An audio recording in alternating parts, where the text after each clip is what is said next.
Hello, YouTuber. This is most likely a quite short video. Just want to show you some of the recent collection updates or recent records that has entered my collection and that might be interesting to show and maybe say a few words about. First of all, well, we have to start here, don't we? Rough and Rowdy Ways, Bob Dylan, issued month ago or so on CD and now on vinyl. This is, I think there are a couple of different variations. This is a, we talk about the vinyl color. This is a light yellow color on this, very nice. Well, those of you who follow what happens in the music business, you already know the amount of praise that this album has got, and even the fact that he entered #1 at the Billboard list with the single "Murder Most Foul" a couple of months ago, with a single that's almost 17 minutes long at the top of Billboard. I think that's fairly amazing, really. I mean, imagine that during the days of, when the physical media was the main way to listen to music. Imagine a vinyl single with 17 minutes. Yeah, anyway.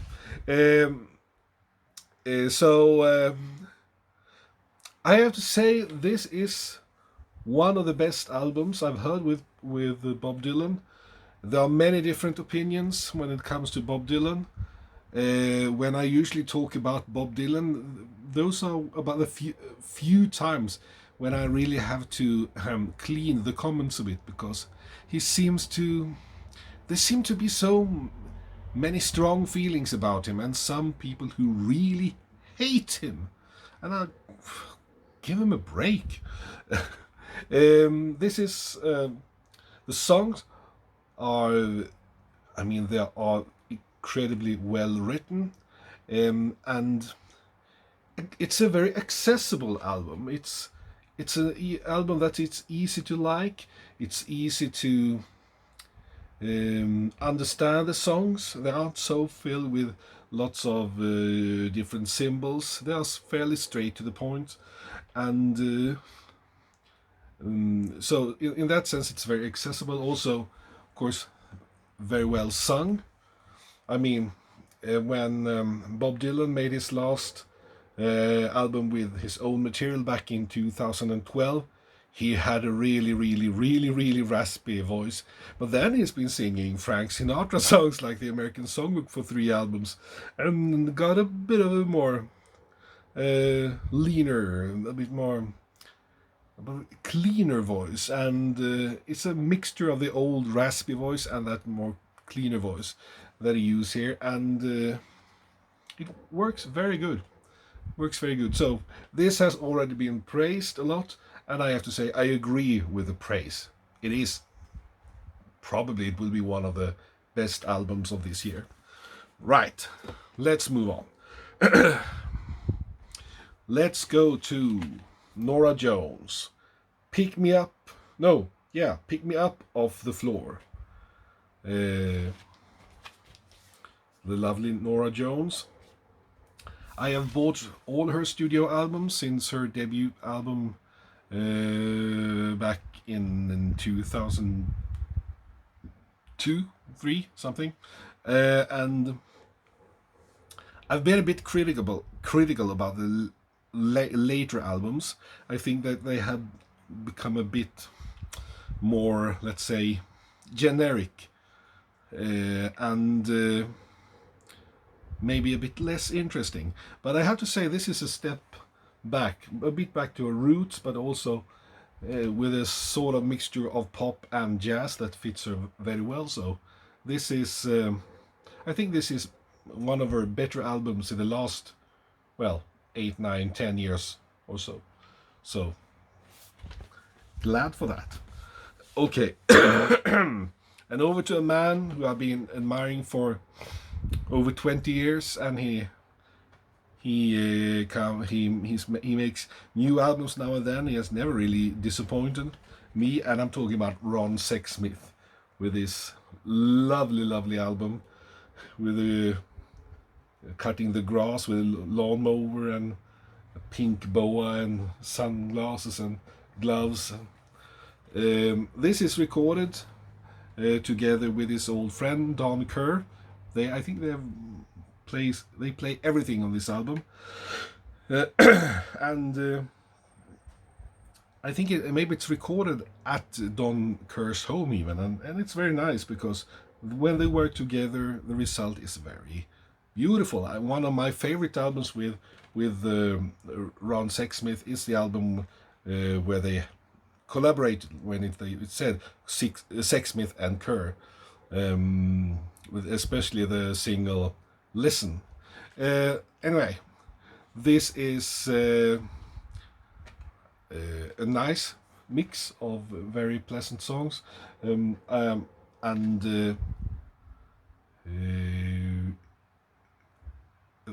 I mean, he has never really disappointed. Some of these albums may be a bit less interesting.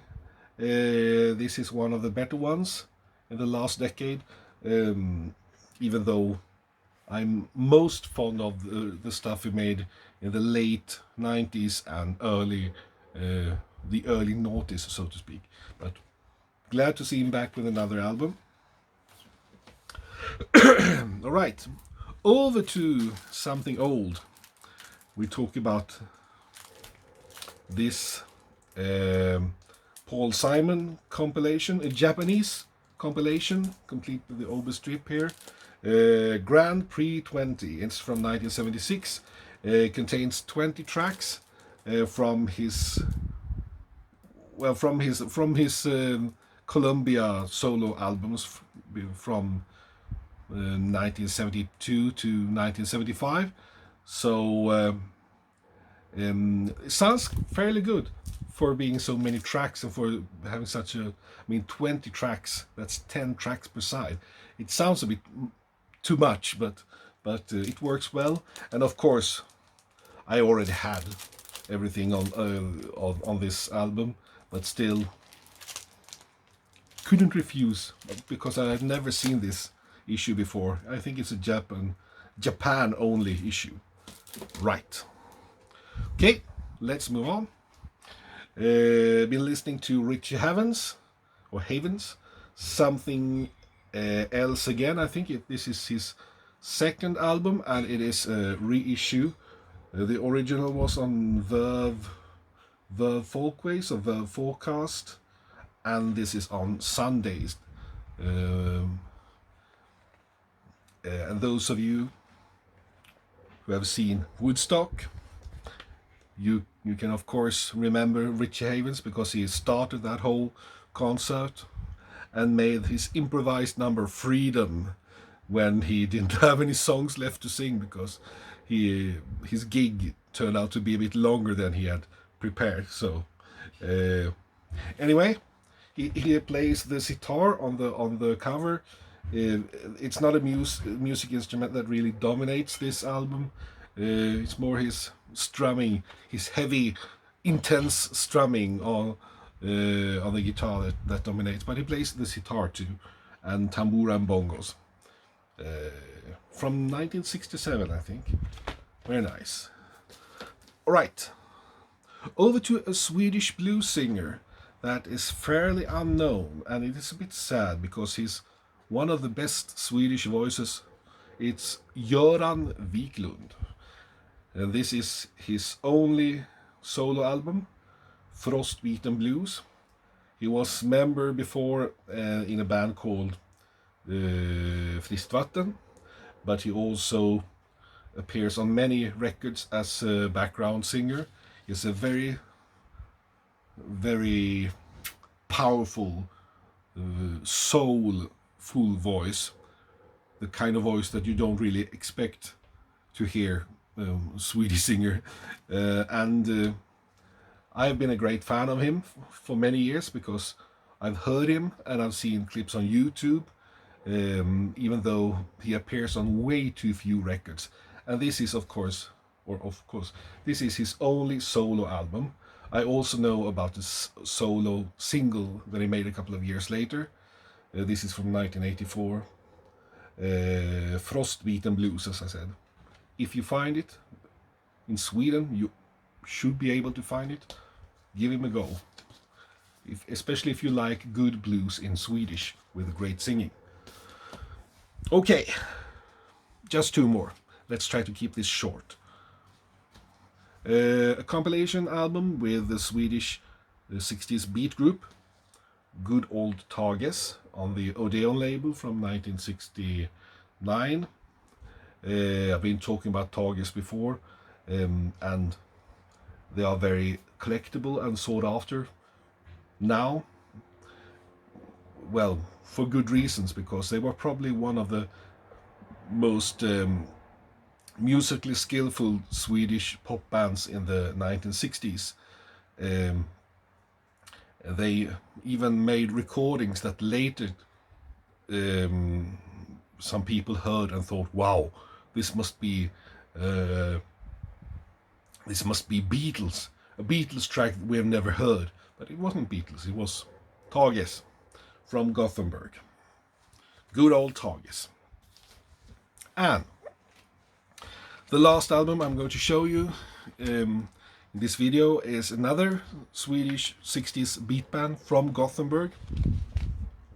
And it's an album that I've been looking for many years.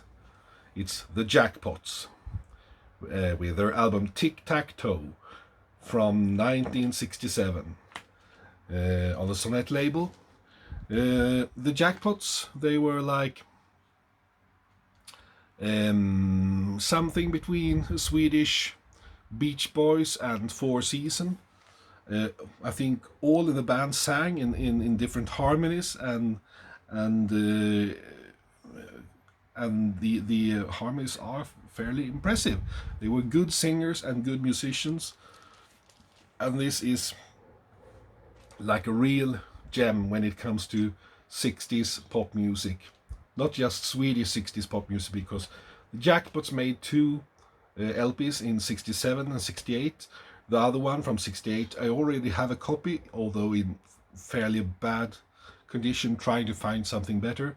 But this is in tip-top condition, and very happy to find it. And try to get hold of it. Listen to the Jackpots. Search for them, even if you use streaming music. You can listen to their music. Well worth looking for. I think you'll be amazed, those of you who aren't familiar with them. All right, that's it. Have a great day, night, wherever you are in the world. Play lots of records. Thank you for watching, and bye bye.